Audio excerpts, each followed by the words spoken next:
안녕하세요. 오늘의 데일리 뉴스레터에 오신 것을 환영합니다. 1. 한국이 부러운 유럽 국가들. 2. 3. 한국, 결국 승리, 전기차 보조금 받는다. 3. 중국 텐진 땅이 갑자기 가라앉았다. 한번 진실을 알아봅시다. 우리 한국인들은 생활 수준이 높습니다. 보는 눈이 높습니다. 새로운 것에 대한 욕구가 갈망이 상당히 강합니다. 그렇기 때문에 유행을 따지고 몇 년 지난 시스템은 싫어합니다. 뭐든지 새로운 것이 있어야 합니다. 한국 국민들은 그렇게 요구들을 하고 나름대로 검증을 통해 평가하고 사용합니다.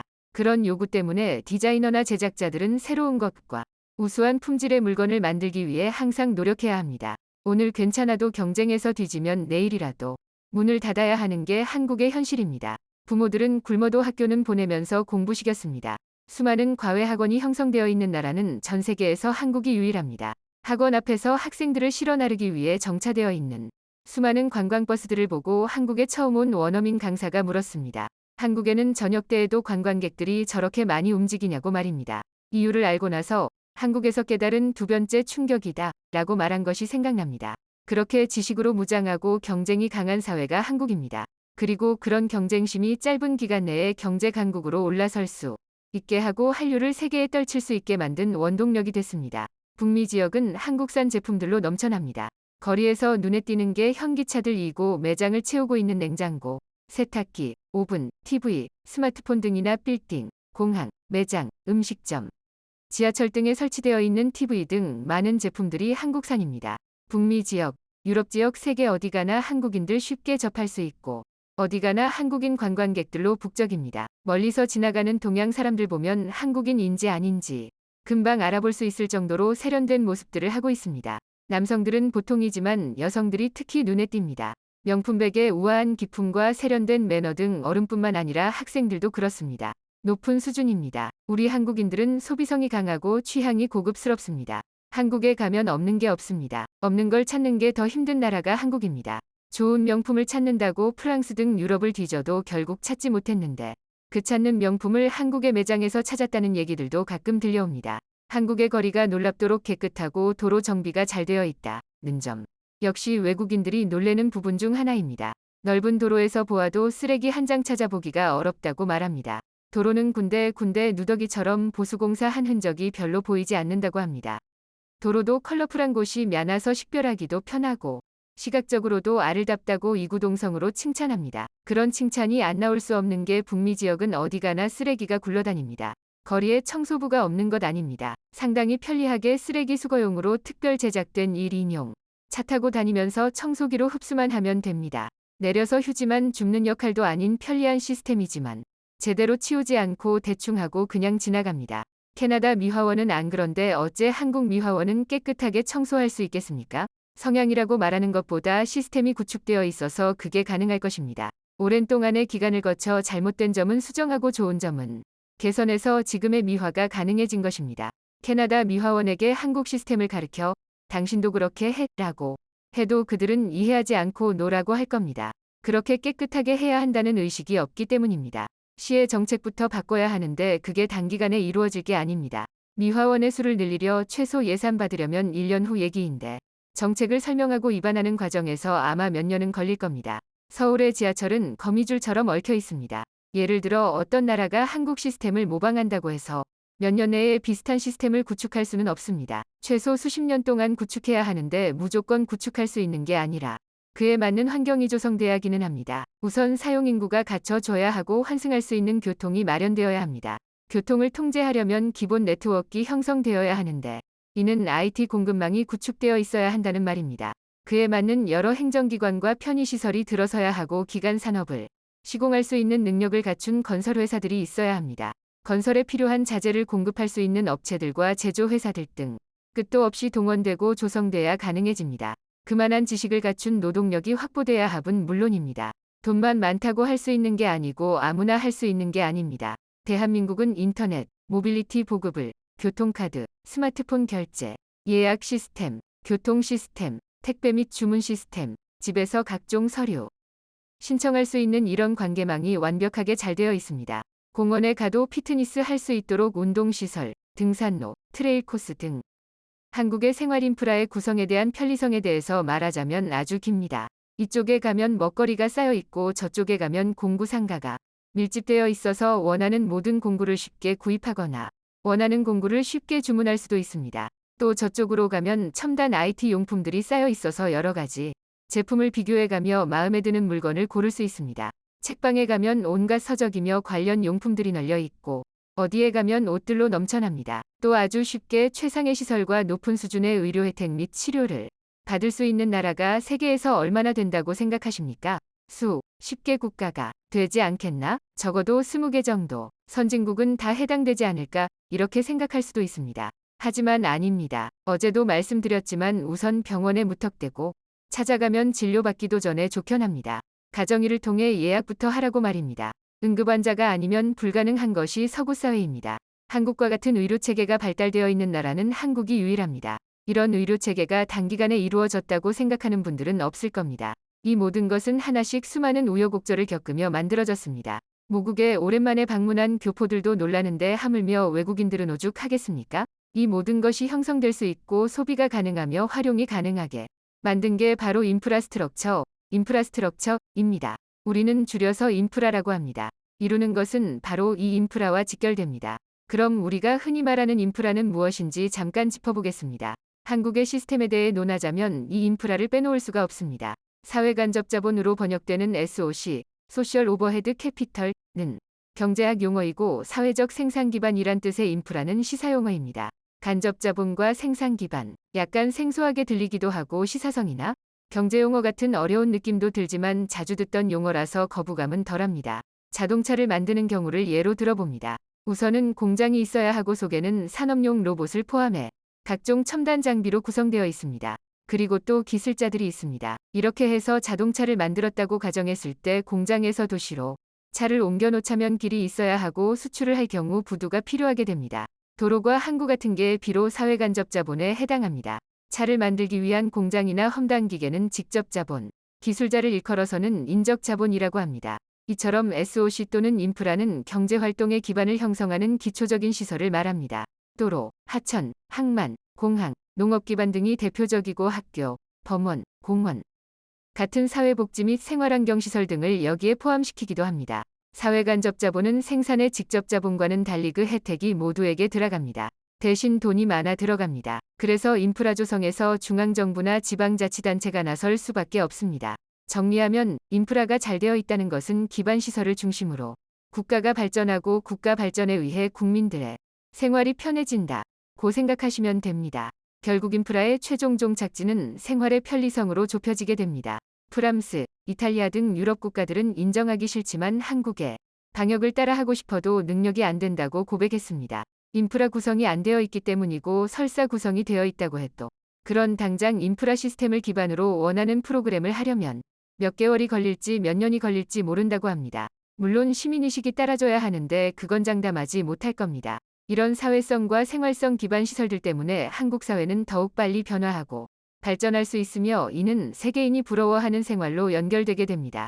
편안하게 지하철 타고 영화 보고 맛집 찾아다니며 음식 먹고 게임하고 공부하며 관광하고 모두 인프라의 구성 때문으로 이를 뒷받침할 수 있고 활용할 수 있는 생활 수준과 접목되어 있는 게 한국입니다. 우리는 세계에서 우뚝 솟을 수 있는 저력을 지닌 한국인입니다. 우리가 어디 돈이 없습니까? 기술이 없습니까? 인재가 없습니까? 이제는 돈도 있고 기술도 있고 인재도 넘칠 만큼 많습니다. 오늘은 인프라 구성에 대해 말씀드렸습니다. 유태인들이 세계에서 가장 결계해야 할 민족으로 한국인을 꼽고 있다는 사실을 알고 있는 한국인들은 별로 많지 않습니다. 유태인이 맥을 못 추는 유일한 나라가 한국이라고 합니다. 그렇게 똑똑한 민족인데 왜 과학 분야에서는 노벨상 하나 없느냐? 이런 얘기가 나올 수 있습니다. 어제 영상에서 일본은 지진 때문에 반도체 공장은 좋지 않다고 지적하신 분이 있었는데 맞습니다. 그 지진 때문에 일본은 사실 최첨단 반도체 공장을 짓기에 최적의 위치가 아니라는 평가를 받습니다. 키오시아 같은 일본 반도체 기업의 생산 라인은 지진 때문에 멈추곤 했습니다. 지난 3월 진도 7.6 규모 지진 때문에 키오시아 최첨단 낸드 플래시 생산 라인에 오염이 발생한 게 최근 사례입니다. 대만도 지진에서 자유스럽지 못한 지역이라 TSMC가 일본 요청을 초기 거부한 것은 지진에 관한 문제도 포함되어 있습니다. 경제성 문제도 있었고 생산 단가 등 이 세 가지가 발목을 잡았던 것인데 여기서 TSMC가 간과한 것이 뭐냐면 유노가미 소장이 지적한 기술자 문제입니다. 그리고 또 하나 꺼낸다면 반도체 제조를 위해선 공장과 인력만 확보되면 되는 게 아닌 용수, 전기, 재료나 소재의 중개기지 등의 인프라가 필요한데 유노가미 소장은 현재로선 이 같은 인프라 전체를 조망하는 일본 정부의 전략이 부족하다고 지적한 내용도 있습니다. 일본과 달리 미국은 반도체 지원급으로 총 520억 달러, 약 68조 원 규모인데 이 보조급의 반도체 생산을 위한 인프라 조성비도 포함되어 있습니다. 68조 원에서 각 반도체 기업들에 나누어 주는 것이 아니라 약 35에서 40조 정도가 공장 건설 보조금이고 나머지는 관리 및 인프라 조성에 사용할 비용입니다. 어떻게 보면 반도체 기업들의 돌아갈 파이가 크게 줄어드는 것이나 마찬가지입니다. 한국 기업들이나 대만 기업들의 투자급에 비하면 별것 아닌 보조급입니다.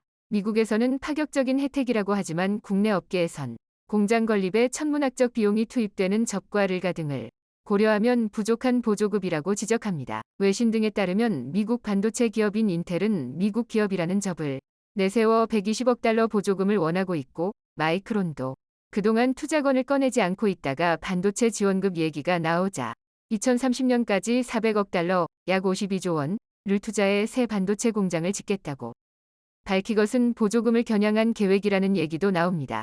그만큼 자국 기업 위주로 보조급이 편성될 수 있다는 우려가 있습니다. 법안에는 미국 내 반도체 시설 건립 지원 390억 달러, 연구 및 노동력 개발 110억 달러, 국방 관련 반도체 제조 20억 달러 등 520억 달러를 지원하는 내용이 담겼고 또 반도체 관련 투자 기업에 25%의 투자세 공제도 지원한다고 하자 그동안 잠잠하던 미국 기업들이 너도 나도 대규모 투자 계획을 속속 밝히면서 보조급 확보 경쟁에 나서며 치열한 로비전에 들어간 상황입니다. 미국은 로비에 의해서 정책이 바뀔 수 있는 나라입니다. 그 좋은 예가 어제 들어온 현기 전기차도 미국에서 리스 같은 상업용으로 판매되면 보조급 혜택을 받을 수 있게 됐다는 소식입니다. 한국에서 시행하고 있는 자동차 리스 제도와 거의 비슷합니다. 한국의 로비가 성공했다는 것입니다. 미 재무부는 29일 한국 30일 납세자가 직접 사용하거나 리스하기 위해 취득한 자동차를 포함시키며 리스 전기차도 친환경 상용차에 지급되는 7,500달러 약 965만 원 보조급 대상에 포함된다고 밝혔습니다. 통상 트럭, 버스 같은 상용차 범위의 리스나 렌터카, 승차 공유 차량을 포함시켜달라는 정부 및 현대차 기아의 요구를 수용한 것으로 풀이됩니다.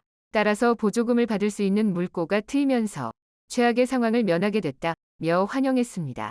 또 재무부는 백서에서 한국 측 요구인 모든 광를 및 부품 가격을 기준으로 보조금 대상 배터리 광를 및 부품 비중을 산정할 가능성에 대해서도 긍정적으로 검토하고 있다고 밝혔습니다. 한국을 직접 겨냥해 노골적으로 한국의 요구를 들어주면 안 된다고 강하게 주장했던 민주당 상원의원 조 맨친을 무색하게 한 것입니다. 이는 맨친 의원의 향후 정치적 입지를 약화시킨다는 분석도 있습니다.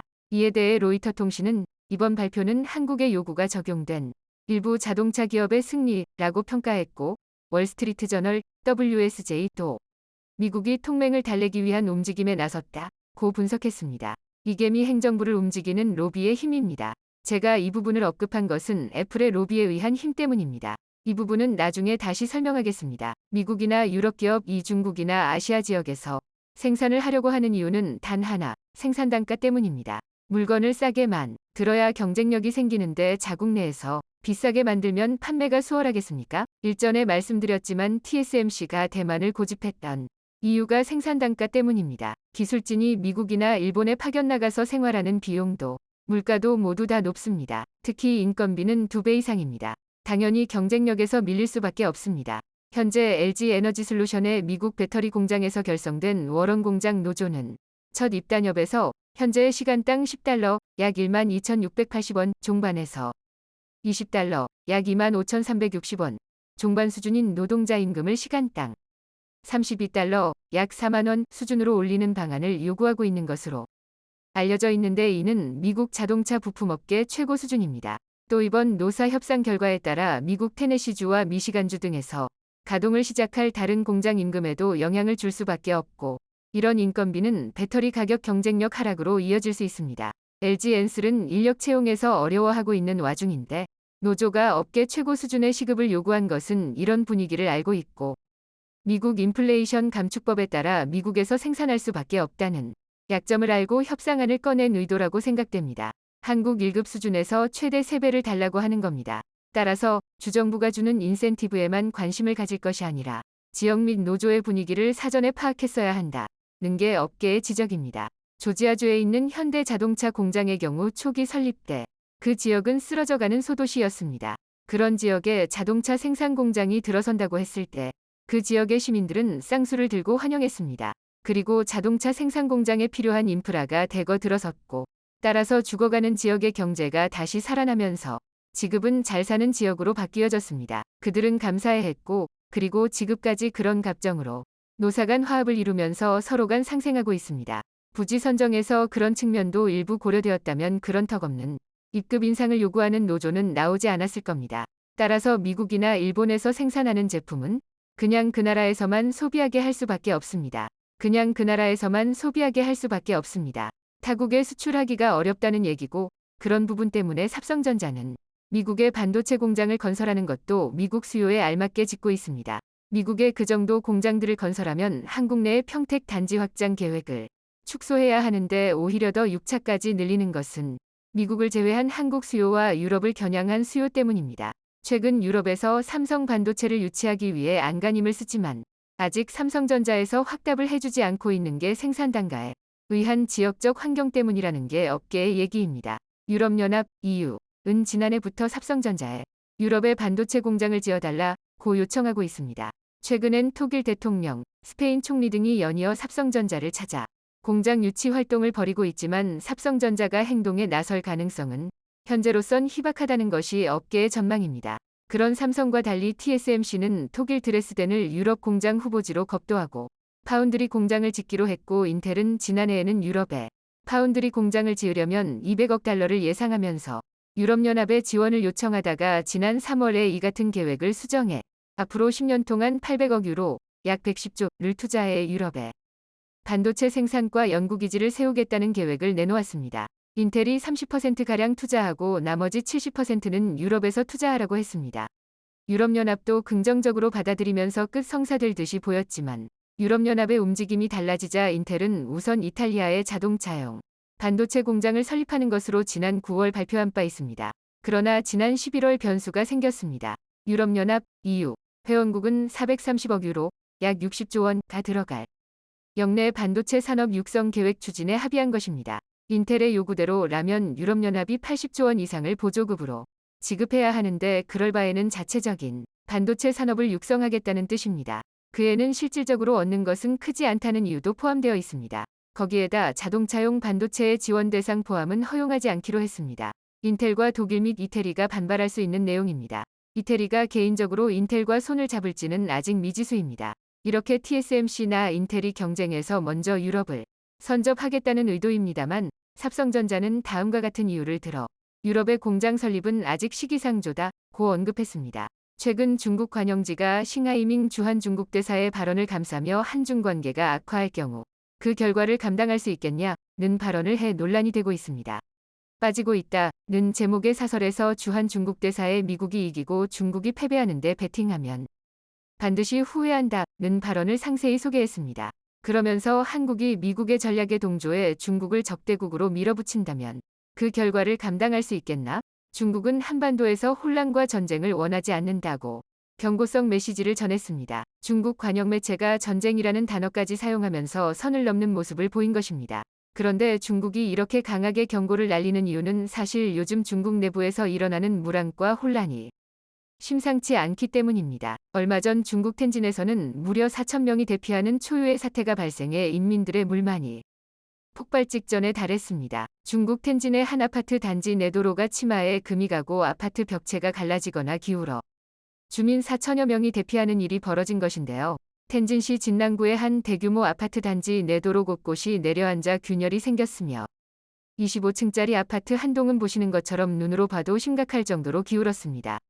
겁에 질린 이 아파트 단지 주민 4,000명은 지난 1일 새벽 아파트를 빠져나와 아직까지 호텔 등에서 머무르고 있는데요. 주민들은 아파트 벽이 손가락이 들어갈 정도로 갈라지더니 얼마 되지 않아 주먹이 들어갈 정도로 들이 벌어졌다고 말했습니다. 아파트 맞은편에서 대규모 터파기 공사를 하면서부터 이런 일이 발생했다고는 하지만 누가 봐도 단기간에 이 정도 치마가 발생하는 것은 불가능에 가깝습니다. 전문가들은 중국식 부실공사가 대형 참사를 야기할 가능성이 높다고 진단했는데요. 코로나 봉쇄 조치가 끝났음에도 불구하고 인민들의 생활은 나아지지 않고 있는 가운데 중국 공산당이 조만간 무너질 것이라는 충격적인 예측까지 나왔습니다.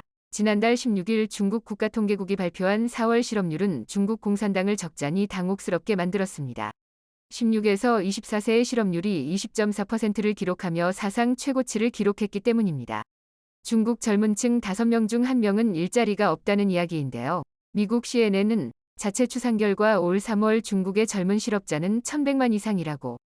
심각한 것은 공산당 핵심 지지층으로 물리던 2000년 이후 출생자 링링허우가 여기에 해당된다는 사실입니다. 특히 지난해 11월 공산당 퇴진, 시진핑 퇴진 구호가 등장한 대학생 백지 시위도 단순히 엄격한 제로 코로나 정책에 대한 반대라기보다는 중국의 물황, 경제 상황에 대한 불만이 반영된 것이라는 분석이 많았습니다. 이후 백지 시위를 겨우겨우 틀어막았는데 지지층인 링링허우의 참담한 실업률이 발표되자 공산당으로서는 당혹스러울 수밖에 없었습니다. 청년들이 중국 공산당에 대해 반감을 갖는 것은 중국에서는 매우 이례적인 현상입니다. 2000년대 이후 출생자를 뜻하는 링링허우, 수기우는 10대 후반 물결표 20대 초반을 형성 중이며 이들은 어릴 때부터 받은 교육으로 민족주의와 애국주의로 철저히 무장돼 있는 세대이기 때문입니다. 1989년 천안문 민주화 시위로 가슴이 철렁했던 중국 공산당은 이후 국가주의 교육을 강화했고 링링허우는 그 어떤 세대보다 애국주의, 공산당 지지층으로 굳어져 있었습니다. 더구나 링링허우는 물론이고 1990년대 이후 태어난 30대 즉 주링허우, 구령우까지 이들은 모두 학창시절 중국의 비약적인 경제성장을 경험했고 그 혜택을 고스란히 누린 세대입니다. 교사들은 이들에게 공산당 덕택에 중국이 세계 2위 경제대국이 됐다고 가르쳐왔습니다. 그런데 이런 교육을 받고 자란 중국의 청년들이 막상 자신들의 취업할 시기가 오자 어려운 현실에 직면하게 되었고 청년들이 공산당의 등을 돌리는 모습을 보이게 된 것입니다. 최근 중국 청년들 사이에서는 쿵이지, 공을기, 문학이 유행하고 있는데요.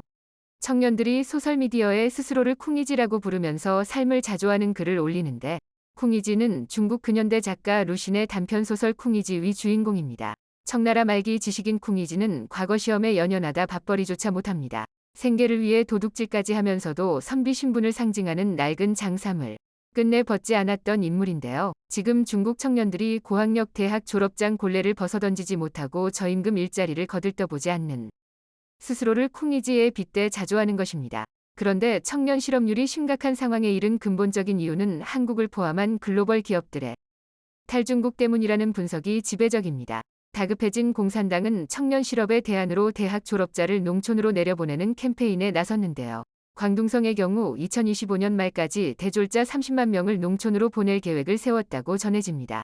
대졸자들은 농촌에서 풀뿌리 간부, 기업가 또는 자원봉사자로 일하게 된다고 하는데 이게 제대로 된 대책인지 이해가 되지는 않습니다. 그럼에도 이 캠페인의 지원자가 지난해보다 3배 이상 늘었다고 하니 지금 중국의 청년 실업이 얼마나 심각한지 알 수 있습니다.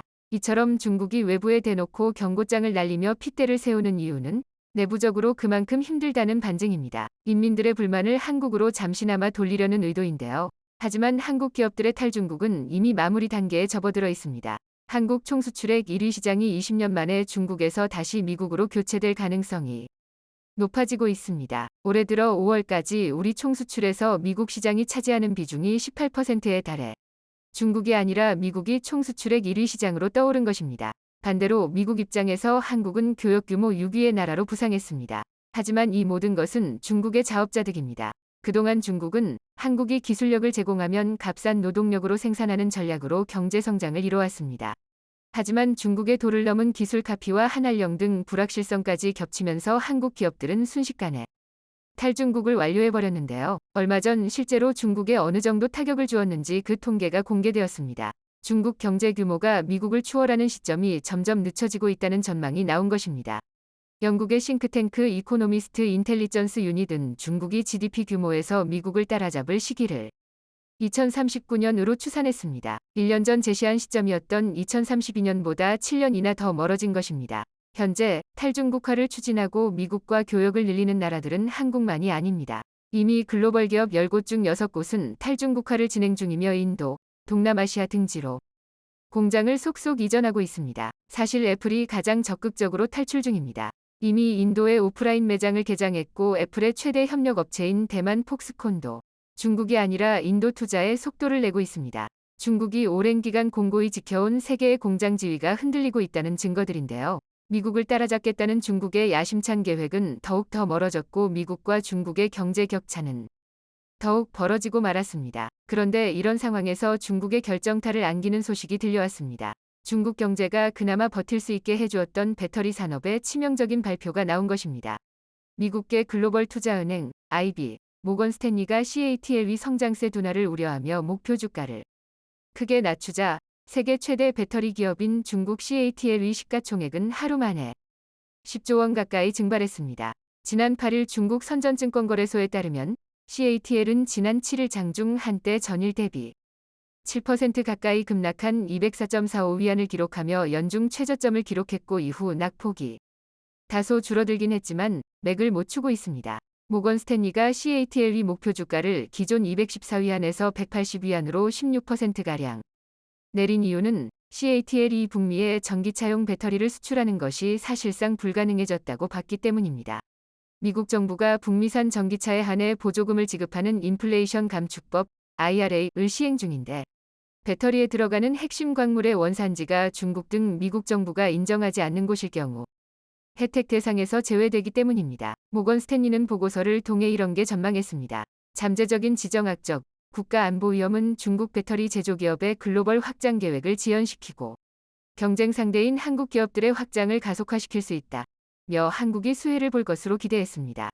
이런 상황에서 전기차 시장은 과연 테슬라가 악조건 속에서도 계속해서 중국산 CATL의 배터리를 쓸 것인가에 시선이 모아졌습니다. 실제 테슬라는 현재 미국에서 모델 Y와 모델 3의 일부 차종의 CATL의 배터리를 탐재하고 있지만 배터리가 중국에서 생산됐다는 이유로 IRA 보조금 혜택을 받지 못하는데 테슬라가 계속 CATL을 고집할까 하는 것인데요. 이익을 최우선하는 기업의 입장에서 계속 중국 배터리 기업을 거래하기는 어려울 것이란 게 시장의 전망입니다. 이처럼 안으로는 청년 실업이 위험 수준에 달했고 밖으로는 미, 중간의 대림으로 글로벌 기업들의 탈중국화가 본격적으로 진행 중인 지금 중국은 한국을 자극할 게 아니라 이 위기를 어떻게 돌파할지 대안 찾기에 골몰해야 할 것입니다. 영상이 도움이 되셨다면 구독과 좋아요 부탁드리며 오늘도 감사합니다. 최고로 멋진 하루 보내시길 바랄게요.